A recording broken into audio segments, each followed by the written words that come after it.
No pressure. We've got to do a very good job.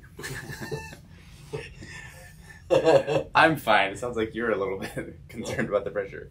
Okay. Here we go. Start the clock. Hey everyone, welcome to the Shrink Think podcast. We are back here, and we're back, doing another fantastic episode. Before you finish this episode, we would love for you to head on over to wherever you're listening on this podcast. If it's Apple Podcasts, Spotify, I think those are actually the only two that allow like reviews. Leave us like 5 stars. Oh, I would like 6 actually. Actually, find a star somewhere. Go to your Starbucks card and take one of the stars from there and somehow swipe it over to your other. Oh my word. I think that'll actually, if you have an iPhone, it'll just create a folder of those 2 icons. So don't do that. Somehow, though, give us 5-star review. Let everyone know about us. Share it with a friend. No, seriously. I mean, it's not like we just need bigger egos because they're already big enough. But they really like it. It's just that we want people to know about us. We want to spread the word. We really believe in the content that we're doing. We believe in our message, our brand, just all the work we put into trying to prepare you for therapy, bridging that gap. So leave us a review at the podcast store for the Shrink Think podcast. And now let's jump in. Speaking of bridging the gap, this is a question that I ask a lot of clients when they come in. Actually, like probably every day I ask them. I don't like call them every day. I'm like, hey, it's me again. I mean like every day that they come in to a session. So like every week, right? For every session, let's clarify here. I need to finish drinking some coffee.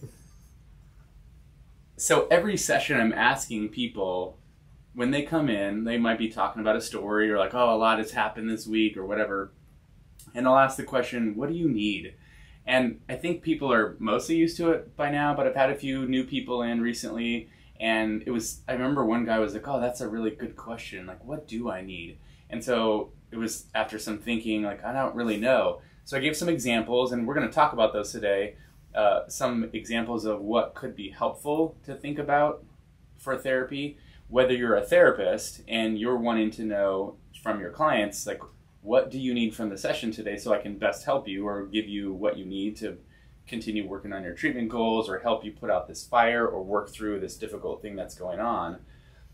Or if you're a client, it's to really ask yourself the question, what do I need, so that you can better identify your own needs. Like, as you navigate through life and through the difficulties that you're facing in therapy, what do you find are the things that are most helpful to you in keeping you regulated or giving you insight or helping you see yourself more clearly, whatever those things are. So that's kind of where the question is coming from, and we're going to unpack that on today's episode.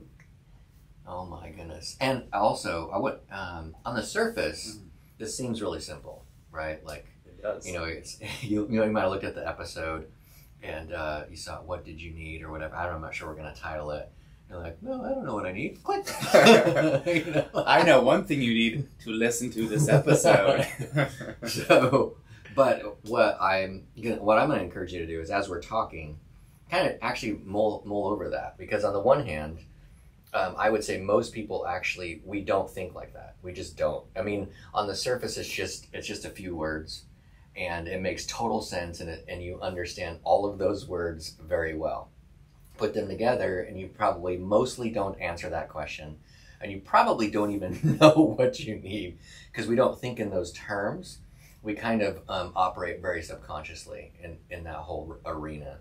The other thing in therapy, a lot of the question I asked Aaron, because we were talking about this last night, is, okay, so if a patient or a client already has established goals, and you're going to ask a what do you need question, and there's therapists out there that might be thinking like, hey, I already know what he needs because he told it's on the treatment plan. Yeah. There's no question. I'm not asking that. We're not going to derail our goals. We got to stay on track, brother. You know, like, I think it's snap into a Slim Jim. Anyway, I don't know. I just got in that old 80s commercial. So the idea behind that would be that it opens up that sometimes people just come in and they have different things going on in the day, and they might not think that they can talk about anything else. So, but there's so much pressure psychologically or whatever that's going on that they're going to have difficulty talking about what their goals are, the thing that you're working on in the treatment plan is. So it makes sense to somehow stir the pot a little bit in the beginning, or give them the ability to maybe go somewhere they need to go. Yeah, just to kind of, I guess, make it a little bit clearer so you can get your feet wet in this and see what it might look and feel like. It's like you're in the middle of a situation that's going on. Like it's maybe there's like layoffs at your job. There's a bunch of stuff going on, and you're like, oh, I don't know, am I going to be laid off? What's going to happen? I don't have my resume updated or whatever. There's just, a lot of excitement and stress that's happening, and maybe there's like a meeting, an emergency meeting that's being called, and you're only part of your team is being invited, and you're one of those people. Or if you're not, you're like, why wasn't I invited? Wait, do I want to be a part of this meeting? I don't know. So there's just a lot of emotion, a lot of uncertainty, a lot of stress and questions you have going on. In the middle of that, you're probably not asking yourself while you're stressed, I wonder what my therapy goals are right now. How can I be working toward those therapy goals in the midst of all this? Or when you come into therapy, and what your therapy goals are is to work on your relationship with your spouse or whatever, your partner, and you're trying to own your own stuff. And it's like, okay, let's talk about what happened in your relationship this week. And you're sitting there like with this job thing looming over, going like, what now? What relationship? Sorry, I wasn't listening. I was thinking about this meeting that's going to happen, later or whatever, because I'm just so distracted by it. So yeah, this question, and you said it also earlier, it's not just that we don't tend to think in this way. It's because there's a lot of stuff going on. It's also that most people tend to function more in terms of like problem solving. This is the situation. Who do I need to talk to? What do I need to do? There's a lot of like behavioral, logistical kinds of things that people usually spend most of their mental and emotional energy into, but it doesn't actually solve any of the problem. There might be some of that's important and helpful for you to navigate through. Obviously, you got to do something. You got to like navigate through it somehow. So let's talk about that a little bit for sure. But in the meantime, while you're going through it, the key thing about therapy, and that as therapists that we want you to grow in, and we're trying to help you to know how to do this better, is you got to focus on yourself. And the way that I presented this to a couple people this week was, and it wasn't that they had done something. It was like a situation outside of their control, right? These kind of stressful things that life throws at you. It's just going to happen. But it's based off of the foundational comment, which you're going to love this, Nathan. Yes, it links back to our swag shop. We're going to put a shirt or a hat up there. I love it.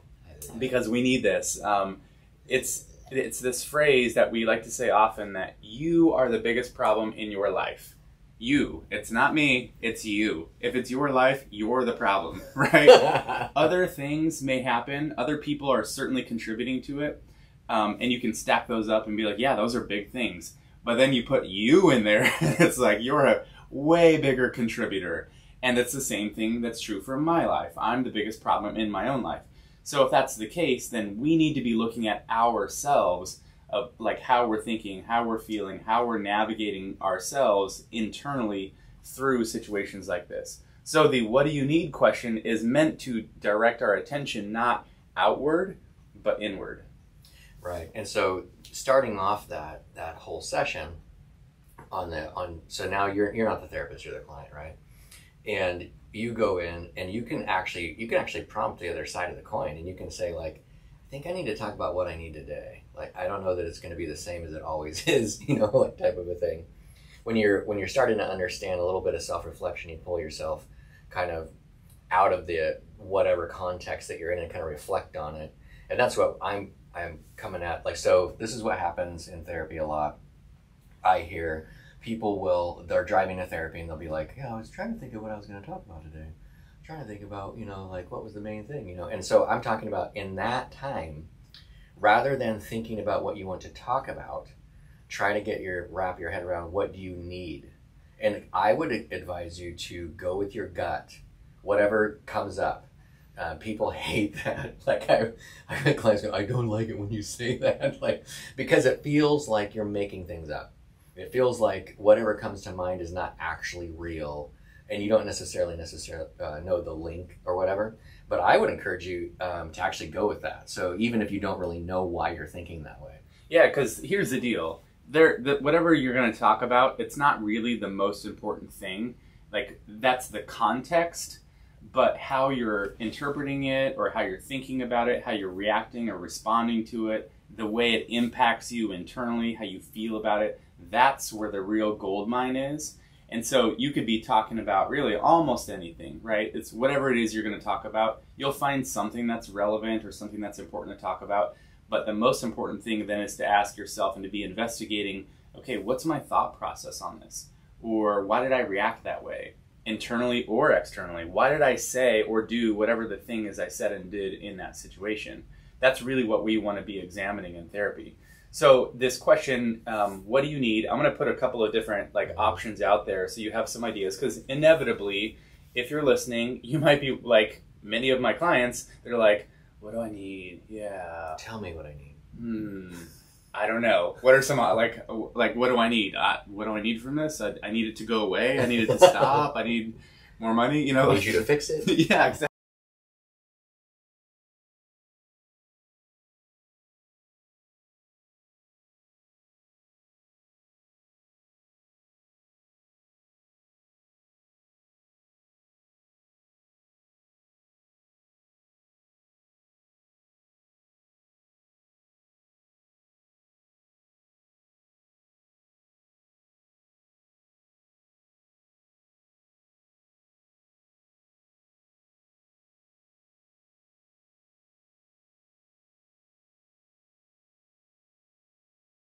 Remembering things, or partly so that you can get all the pieces together, or maybe it's just that talking about it is like retelling the story and it's helping you feel better. I mean, that's an option. Do you need to talk about it?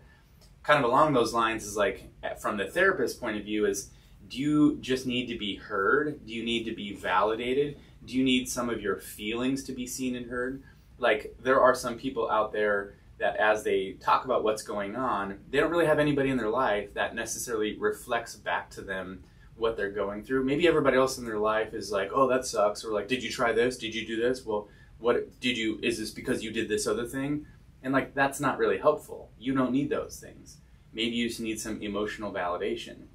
And then maybe there's another category here where maybe as this thing has happened or unfolded, you don't really understand why you reacted the way you did, and you need some insight. Maybe you need some help from your therapist understanding why it is you had this thought, or why this connection to something else in your life popped into your mind, or why you had this particular kind of a feeling. Maybe you like reacted with rage, and you're like, oh my God, why did I do that?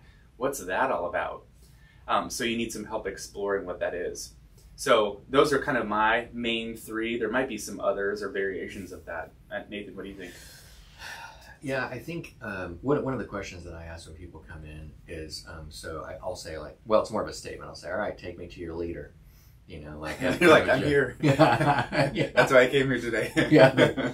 And so I think where that generally goes is pretty typical, because we'll unpack it very much like the guidance thing. But I think what's sticking out to me is a little bit different than what you're asking, is that intuitive thing that I was talking about in the beginning, where you're kind of following your gut.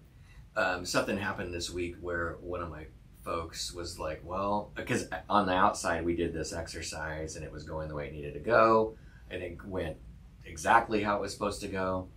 And they felt a lot of emotion. They had a lot of, on the outside, it appeared that they had a lot of movement.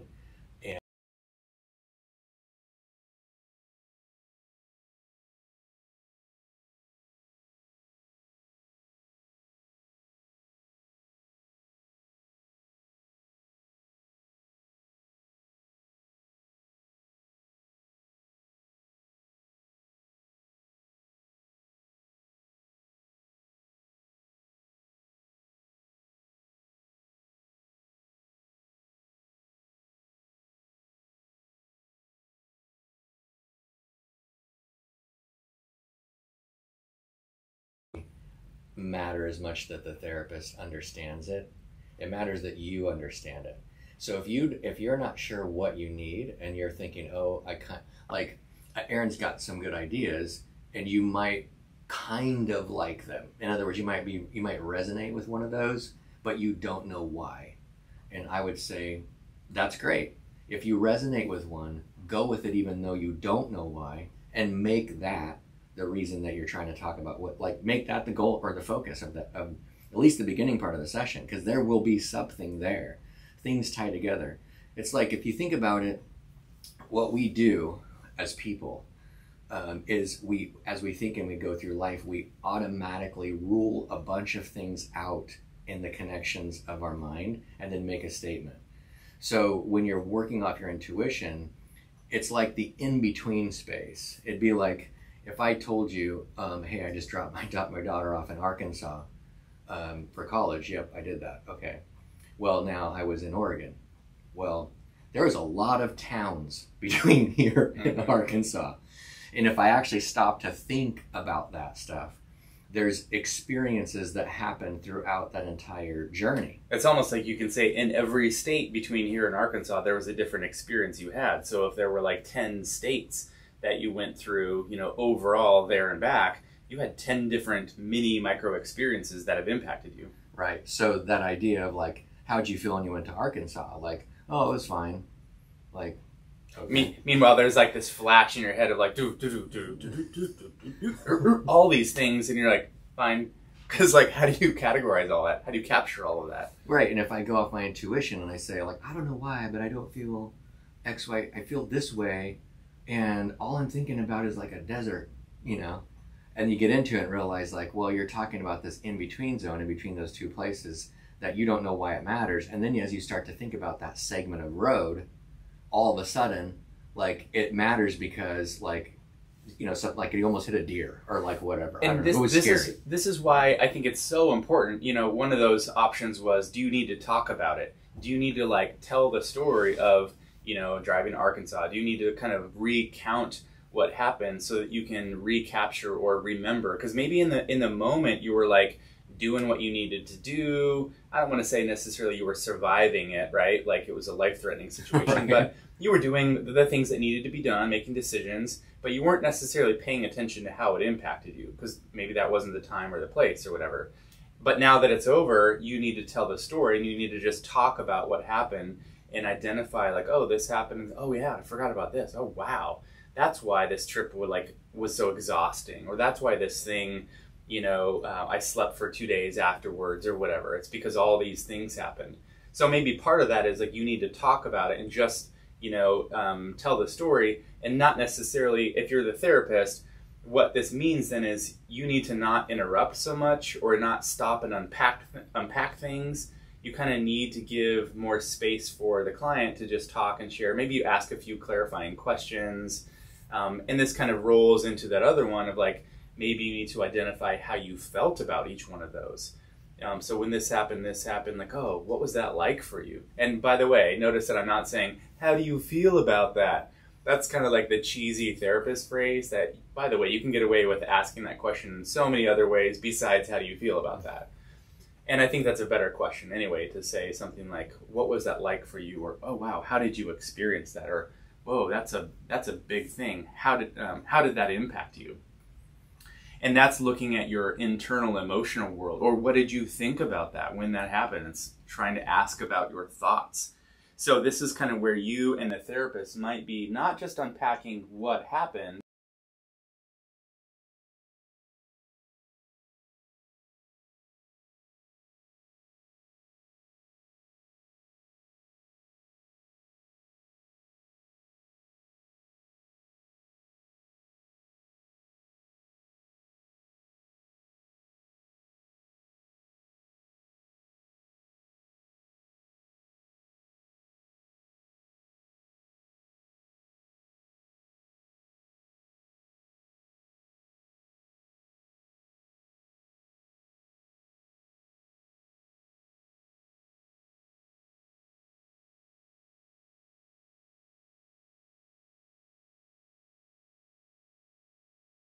exhausted. He was like emotionally exhausted after this experience because it brought up this heavy thing, right? And that might be confusing for you because you're not necessarily aware of the connection between those two things. But as you explore it, you might realize, oh, because it's connected to this other thing that I was feeling, no wonder I felt this way. Or no wonder I just wanted to retreat.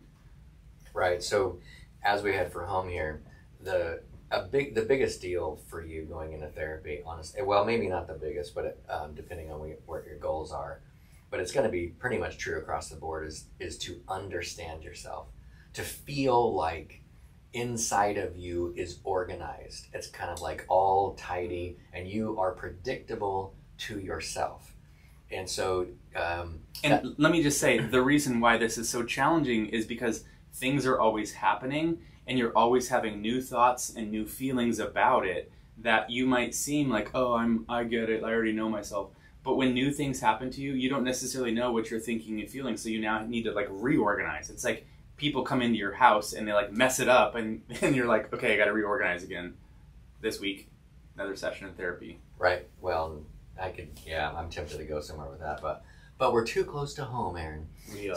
So as we close, consider, what do you need? And you could do that at actually any time, not even just in the therapy situation. Follow your gut, if nothing else. And it's all about, therapy really is all about you. And so focus on yourself, open yourself up. Have a great day. I did it. you was like, I timed it perfectly. Stereo. You were going to listen and be like, what?